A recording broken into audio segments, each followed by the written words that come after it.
आज हम पढ़ेंगे क्लास 11 के हिस्ट्री का पहला चैप्टर, समय की शुरुआत से, from the beginning of time. इस चैप्टर में हम पढ़ेंगे कि किस तरह से मानव की उत्पत्ति हुई, इस नए समाज की उत्पत्ति हुई। तो वीडियो को पूरा देखिएगा और लास्ट में आप लोगों से एक क्वेश्चन पूछूंगा, उसका जवाब कमेंट बॉक्स में बताइएगा। तो चलिए शुरू करते हैं। क्या था, मानव के संदर्भ में ऐसा माना जाता है कि इसकी उत्पत्ति लगभग 56 लाख वर्ष पूर्व हुई थी। तो कितना माना जाता है? लगभग 56 लाख वर्ष पूर्व मानव के संदर्भ में ऐसा माना जाता है कि इसकी उत्पत्ति लगभग 56 लाख वर्ष पूर्व हुई थी। उस समय के मानव का प्रतिरूप वर्तमान समय के मानव से भिन्न था, इसलिए इस मानव को आदिम मानव कहा गया। आदि मानव कहा जाता था इन्हीं लोगों, क्योंकि जो इस समय जैसे भी लोग हैं इस तरह के लोग नहीं होते थे। थोड़ा हम लोगों को ये बताया जाता है कि हमारे जो पूर्वज थे वो बंदर थे, तो एक्चुअल में वो बंदर नहीं थे, वो बंदर के जैसे थे। अगर वो बंदर होते तो सोचने वाली बात है कि इस समय जो बंदर की प्रजाति पाई जाती है वो विलुप्त हो चुकी होती है और वो मनुष्य हो चुके होते। तो कपि के जैसे थे, ना कि बंदर थे। विभिन्न समयांतरालों में इनके स्वरूप में अनेक परिवर्तन हुए, जिसके पश्चात ये लुप्त हो गए। वर्तमान समय के मानव का जो स्वरूप है उसकी उत्पत्ति लगभग 1,60,000 वर्ष पूर्व हुई थी। यानी जो इस समय का ह्यूमन है, जिसे हम लोग दिखते हैं, ये इसकी उत्पत्ति लगभग 1,60,000 वर्ष पूर्व हुई थी, जिसे आधुनिक मानव कहा गया। अब देख लेते हैं आदिमानव के विकास के पहलू की, ये कैसे कैसे इनका विकास हुआ। लगभग 8,000 ईसा पूर्व तक मानव इतिहास के इस लंबे चरण में अनेक परिवर्तन आए। इस समय लोग अपना जीवन यापन करने के लिए जानवरों के मांस तथा पेड़ पौधों के कंदमूल, फल और बीज का उपयोग करते थे। यानी खाने के लिए उनको किस तरह से भोजन पकाना है या अनाज की उत्पत्ति कैसे होगी, खेती, इसका ज्ञान नहीं था। तो धीरे धीरे इन्होंने आपस में बातचीत करना और पत्थरों के औजार बनाना सीख लिया। भोजन प्राप्त करने के माध्यमों में भी निरंतर विकास होता रहा, लेकिन शिकार एवं संग्रहण द्वारा भोजन प्राप्त करने का माध्यम जारी रहा।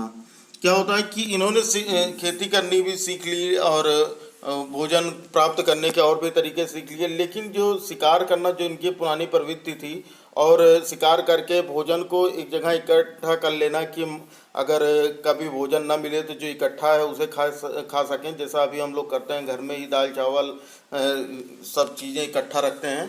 तो आज भी ऐसे ही शिकारी संग्राहक समाज में हैं जो शिकार तथा संग्रहण के द्वारा अपना जीवन यापन करते हैं। फिर आते हैं कि मानव के विकास का साक्ष्य उन प्रजातियों के जीवाश्मों से मिलता है जो अब लुप्त हो चुकी हैं। यानी अब बात आती है कि मानव विकास का साक्ष्य कैसे मिला, तो उन प्रजातियों के जीवाश्म मिलता है जो अब लुप्त हो चुके हैं। जीवाश्म शब्द का प्रयोग उन अत्यंत पुराने पौधे, जानवर या मानव के अवशेषों के लिए प्रयुक्त किया जाता है जो एक पत्थर के रूप में बदलकर किसी चट्टान में समा जाते हैं और फिर लाखों वर्षों तक उसी रूप में पड़े रहते हैं। जैसा ये देख सकते हैं कि इस तरह की जो चीज़ें होती हैं इन्हें ही फॉसिल या जीवाश्म कहा जाता है। ये क्या होते हैं कि जो पहले के समय में जो जानवर में उनके मर चुके हैं, उनके जो कंकाल हैं जो विलुप्त हो चुके हैं, उनके कंकाल पत्थर के रूप में अभी भी मिलते हैं, तो उन्हें जीवाश्म कहा जाता है। इनके कुछ शारीरिक लक्षणों या विशेषताओं के आधार पर मानव को भिन्न भिन्न प्रजातियों में वर्गीकृत किया गया है। जीवाश्मों की तिथि प्रत्यक्ष रासायनिक विश्लेषण द्वारा काल निर्धारण करके ज्ञात की जाती है। जीवाश्मों की तिथि ज्ञात होने के पश्चात मानव विकास क्रम निर्धारित करना सरल हो जाता है। फिर देख लेते हैं आदिमानव के विकास पर विद्वानों के क्या क्या मत थे। विद्वान इस तथ्य को स्वीकारते हैं कि लगभग 200 वर्ष पूर्व खुदाई में मिले जीवाश्म, पत्थर के औजार और चित्रकारियां जैसी वस्तुएं मनुष्य के आदिकालीन रूपों से संबद्ध है या नहीं। यानी वो इस तरह से पूरी बात नहीं मानते हैं कि जो चीज़ें हमें खुदाई में मिली हैं या जो चीज़ें औजार मिले, चित्रकारियाँ मिली या जीवाश्म मिले, वो उनसे संबंध है, ये पूरी तरह से वो डिक्लेयर नहीं करते हैं। इन विद्वानों के अनुसार बाइबल के ओल्ड टेस्टामेंट में यह अवधारणा व्यक्त की गई थी कि परमेश्वर ने सृष्टि की रचना करते समय अन्य प्राणियों के साथ साथ मनुष्यों को भी बनाया। बाइबल में ओल्ड टेस्टामेंट है, एक आर्टिकल है, तो उसमें ये लिखा गया है कि जब ईश्वर ने इस सृष्टि की रचना की तो यहाँ पर जिस तरह से और सभी जीव जंतुओं को बनाया उसी समय ह्यूमन भी उन्होंने क्रिएट किया। अगस्त 1856 में जर्मनी की नियंडर घाटी की खानों की खुदाई करते समय एक खोपड़ी और अस्थिपंजर के कुछ टुकड़े मिले। कार्ल फुलरॉट एवं हरमन शाह हुसैन नामक इतिहासकारों के अनुसार यह खोपड़ी आधुनिक मानव की नहीं थी। दोनों विद्वानों ने मिलकर एक शोध पत्र प्रकाशित किया और कहा कि यह खोपड़ी एक ऐसे मानव रूप की है जो अब अस्तित्व में नहीं है। उस समय विद्वानों ने इसे स्वीकार नहीं किया और यह घोषित किया कि यह खोपड़ी एक ऐसे व्यक्ति की है जिसका जन्म बहुत पहले समय में हुआ था, यानी इस समय के मानव की नहीं, बहुत ही प्राचीन मानव की खोपड़ी है। फिर देख लेते हैं कि मनुष्य के क्रमिक विकास के अध्ययन के विषय में चार्ल्स डार्विन की जो पुस्तक थी on the origin of species, जिन्होंने हाई स्कूल के साइंस की बुक में भी दिया था, ऑन डार्विन, चार्ल्स डार्विन की एक पुस्तक थी है on the origin of species में भी चर्चा की गई है। इस पुस्तक में बताया गया है कि मानव बहुत समय पहले जानवरों से ही क्रमिक रूप से विकसित होकर अपने वर्तमान रूप में आया है, यानी अब जो मनुष्य का रूप है ये इस तरह से नहीं था। पहले हम जानवर की तरह, मैंने पहले ही बताया कि ये किस तरह दिखते थे, बानरों की तरह दिखते थे, यानी बानर नहीं थे, बानरों की तरह दिखते थे। मानव का क्रमिक विकास देख लेते हैं। अनेक चरणों में गुजरने के पश्चात आदिमानव का विकास आधुनिक काल में हुआ। मानव का क्रमिक विकास लगभग 360 से 240 लाख वर्ष पूर्व तक खोजा जा सकता है। यह वह समय था जब एशिया तथा अफ्रीका में स्तनपायी प्राणियों यानी मैमल्स की प्राइमेट नामक श्रेणी का उद्भव हुआ था। इसके बाद लगभग 240 लाख वर्ष पूर्व प्राइमेट श्रेणी में एक उपसमूह उत्पन्न हुआ जिसे होमिनॉइड कहते हैं। अब ये क्वेश्चन अगर आ सकता है कि होमिनॉइड क्या थे, तो होमिनॉइड यही थे कि जब एशिया और अफ्रीका में जो मैमल्स थे उनमें एक प्राइमेट नाम की श्रेणी की उत्पत्ति हुई थी और उसके बाद लगभग 240 वर्ष पूर्व प्राइमेट श्रेणी में एक उपसमूह उत्पन्न हुआ जिसे होमिनॉइड कहते हैं, यानी प्राइमेट श्रेणी का ही उपसमूह होमिनॉइड है। होमिनॉइड इस उपसमूह में वानर या ऐप शामिल थे। अब बताया मैंने पहले ही कि वानर या ऐप शामिल थे, उनके जैसे थे। फिर प्राइमेट्स देखते हैं। प्राइमेट्स क्या होते हैं? प्राइमेट्स स्तनपायी प्राणियों के एक बड़े समूह के अंतर्गत एक उपसमूह है। इस उपसमूह में वानरों, एप्स, लंगूरों तथा मानव ह्यूमंस को सम्मिलित किया जाता है। प्राइमेट्स का गर्भधारण काल अपेक्षाकृत लंबा होता है।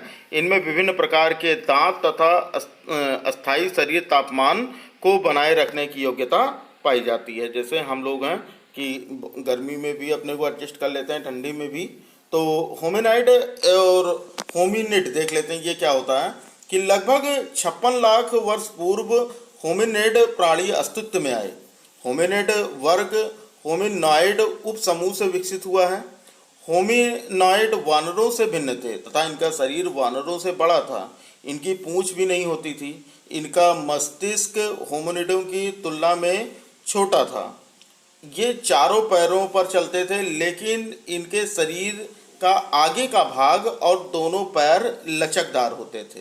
तो ये क्वालिटी आ सकती है कि अगर होमिनॉइड की क्वालिटीज़ आपको बतानी है तो क्या क्या होगा कि ये वानरों से भिन्न थे और इनका जो शरीर था वानरों से बड़ा था। इनकी पूंछ नहीं थी। इनका मस्तिष्क होमिनिडों की तुलना में छोटा था। ये चार पैरों पर चलते थे। और क्या था, इनके शरीर के जो आगे का भाग था और दोनों पैर वो कैसे थे? लचकदार थे। इन दोनों के मध्य अनेक समानताएं व असमानताएं विद्यमान थीं। होमिनिड को कई उप शाखाओं में विभाजित किया गया। इनमें ऑस्ट्रेलोपिथेकस और होमो अधिक महत्वपूर्ण हैं। सबसे प्राचीन होमिनिड जीवाश्म ऑस्ट्रेलोपिथिक वंश के हैं। होमिनिड समूह के प्राणियों के मस्तिष्क का आकार बड़ा था तथा उनमें पैरों के बल सीधे खड़े होने की शक्ति थी। होमिनिड दोनों पैरों पर चलते थे। इनके हाथों में विशेष शक्ति थी जिससे ये औजार बनाने के साथ साथ अन्य कार्य भी कर सकते थे। फिर देख लेते हैं, अभी वर्ड यूज हुआ ऑस्ट्रेलोपिथिकस। ये क्या थे? कि ऑस्ट्रेलोपिथिकस लैटिन शब्द ऑस्ट्रल जिसका अर्थ है दक्षिणी तथा यूनानी शब्द पिथिकस यानी जिसका अर्थ है वानर से मिलकर बना है, यानी मानव का प्राचीन रूप ऐप अथवा वानर के समान था, अतः इन्हें ऑस्ट्रेलोपिथिकस नाम दिया गया। ये जंगलों में रहते थे और इनके मस्तिष्क का आकार छोटा, भारी जबड़े तथा दांत भी अधिक बड़े थे। इनमें सीधे खड़े होकर चलने की क्षमता भी अधिक नहीं थी, क्योंकि ये अपना अधिकांश समय पेड़ों पर गुजारते थे, इसलिए इनमें पेड़ों पर जीवन व्यतीत करने के लिए आवश्यक विशेषताएं उपलब्ध थीं, जैसे कि आगे के भागों का लंबा होना, हाथ और पैरों की हड्डियों का मुड़ा होना और टखने के जोड़ों का घुमावदार होना। हड्डियों की संरचना में पाए जाने वाले अंतर को आधार बनाकर आदिकालीन मानव के अवशेषों को विभिन्न प्रजातियों में वर्गीकृत किया जाता है। फिर आता है होमो। होमो क्या लगभग 25 लाख वर्ष पूर्व पृथ्वी पर एक बड़ा भाग बर्फ से ढका था, जिसके परिणाम स्वरूप जलवायु तथा वनस्पति की पारिस्थितिकी में व्यापक अंतर आया। जंगल कम हो गए और घास के मैदान विस्तृत भूमंडल में फैल गए। इसके साथ ही ऑस्ट्रेलोपिथिकस धीरे धीरे लुप्त हो गए और उनके स्थान पर दूसरी प्रजातियों का विकास हुआ। होमो को इस प्रजाति का सबसे पुराना प्रतिनिधि माना जाता है।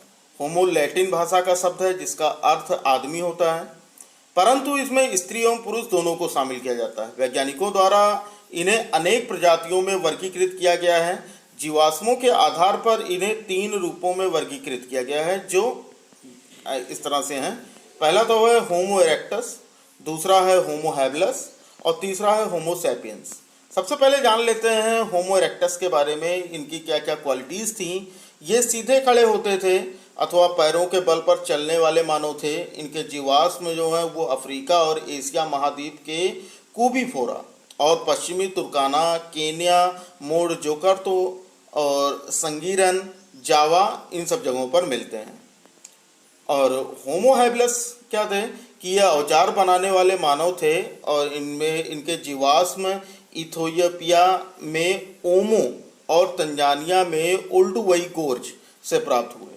आदिमानव में कुछ ऐसे जीवाश्म मिले हैं जिनका नामकरण उनके स्थान पर किया गया, जैसे जर्मनी के शहर हाइडलबर्ग में पाए गए जीवाश्म को होमो हाइडलबर्गेसिस तथा नियंडर घाटी में पाए गए जीवाश्म को नियंडरथैलेसिस की श्रेणी में रखा गया, यानी शहर के हिसाब से ही जहाँ पर जो अवशेष मिले उनके हिसाब से उनका नाम रख दिया गया।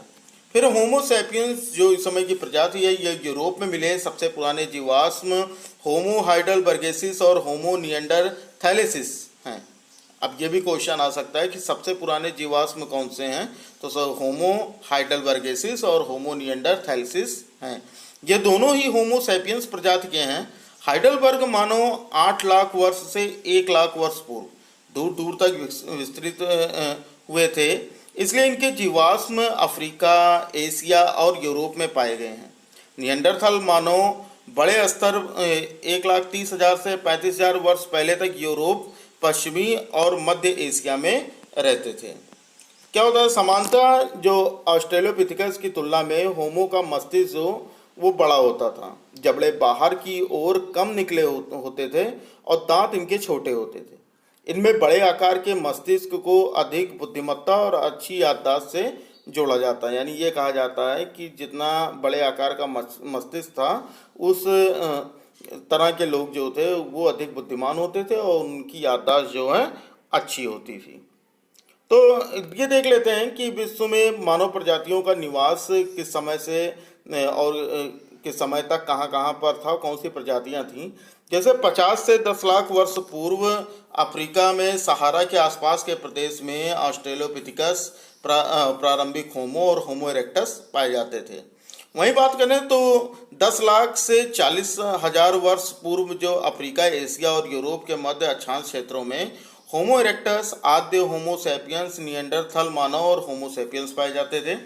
45,000 वर्ष पूर्व ऑस्ट्रेलिया में आधुनिक मानव पाए जाते थे और 40,000 वर्ष से अब तक लगभग सभी जगह उच्च अक्षांश पर यूरोप और एशिया, प्रशांत द्वीप समूह, उत्तरी तथा दक्षिणी अमेरिका रेगिस्तान और वर्षा वन, इन सब जगहों पर बाद वाले नियंडरथल और आधुनिक मानव पाए जाते हैं।